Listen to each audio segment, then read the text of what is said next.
हाँ हाँ, एक मिनट, मैं दो चीजें भूल गया। देखिए, आगे के लिए, मुस्तकबिल के लिए, ये तो मैंने अभी की बातें की। एक मिनट,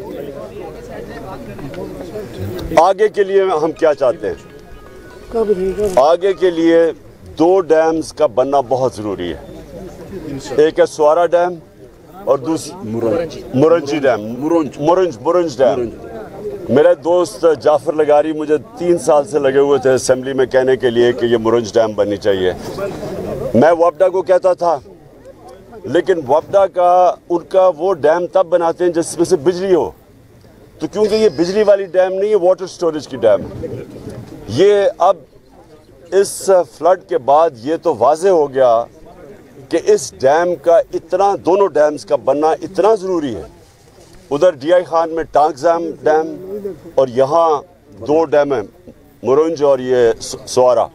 इसलिए ज़रूरी है कि ये वो इलाके हैं जिधर सर्दियों में खुशहाली होती है, लोगों के पास पानी नहीं होता, और यहाँ तो पानी एक इतनी बड़ी नेमत है अल्लाह की। तो अगर ये 2 डैम्स होती हैं तो ये इलाका भी बच जाता, और सारा कितने, मेरे ख्याल में 2-3 सालों तक पानी का कोई मसला ना होता यहाँ मवेशियों के लिए और ये सारे इलाके के लिए। तो इसलिए ये तो इमरजेंसी बेसिस पे हमने ये रोकने के लिए 2 डैम्स बनाने हैं। तीसरा मसला फिर भी करना पड़ेगा ड्रेनेज का। जब पानी आ जाता है, अब पानी ने तो अपना रास्ता ढूंढना है, जब पानी का रास्ता नहीं मिलता वो तबाही मचा देता है।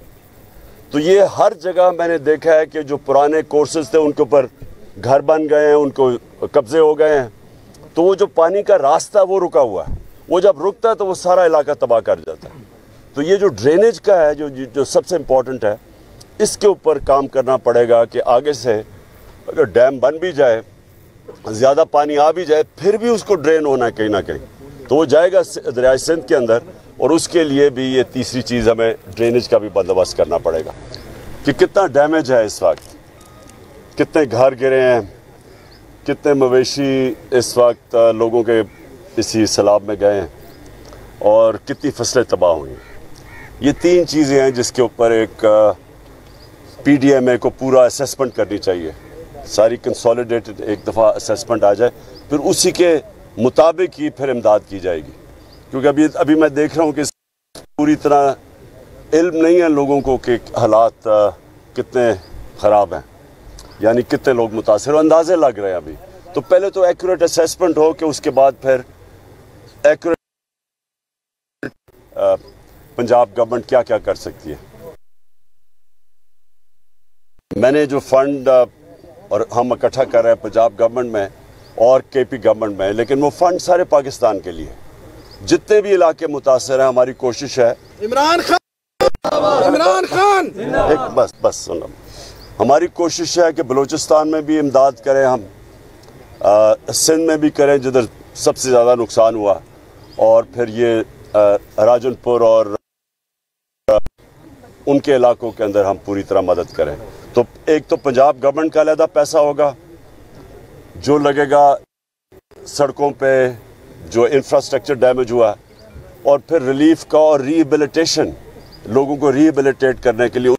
हाथ से देख रहा था हेलीकॉप्टर से कि वो सारी जगह पानी है, वो थोड़े थोड़े ऊंची जगह के ऊपर लोगों ने अपने तंबू लगाए हुए हैं, या फिर रेलवे लाइन के साथ सारे लोग जो ऊंची जगह है उधर बड़ी ज़ाहिर है बड़े मुश्किलों में लोग गुजारा कर रहे होंगे। मैंने सुना है कि मच्छरों की वजह से बहुत बच्चे ख़ास तौर पे बड़े मुश्किल में हैं, तो उसके लिए भी हम फौरी तौर पे मदद करते हैं उनकी, कि किसी तरह मच्छरों के लिए मच्छरदानी और वो मॉस्पेल भी होती है बच्चों को, वो भी अगर लगा दें, क्योंकि इस मुश्किल टाइम में वो निकल जाएं।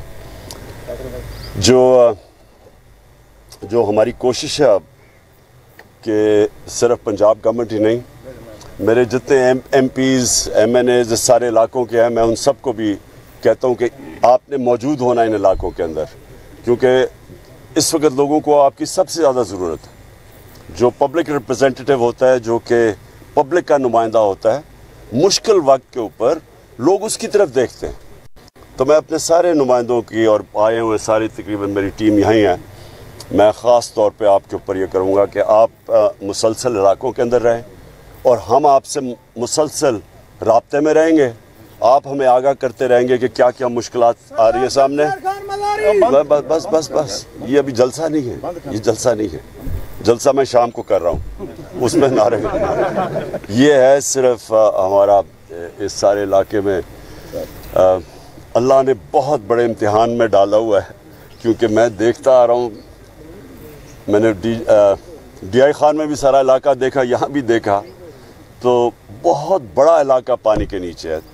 एक तरह ये है कि इंशाल्लाह जब ये पानी उतरेगा तो उसका सबसे बड़ा फ़ायदा ये होगा कि जब गंदम लोग अपनी फसल उगाएंगे तो इंशाल्लाह गंदम जो इंतज़ार करनी पड़ेगी अगली अप्रैल तक, लेकिन बड़ी ज़बरदस्त होगी। एक तो ये फ़ायदा है, और ये नुकसान ये है कि अभी मुश्किल वक्त, ये जो वक्त है ये लोगों के ऊपर सही मुश्किल का वक्त आया हुआ है, और इसमें हम सब मिल के, यानी MPs, MNAs, गवर्नमेंट, मैं, हम सब मिल के अब पूरी उन लोगों की मदद करें जो इस वक्त मुतासर हुए हैं।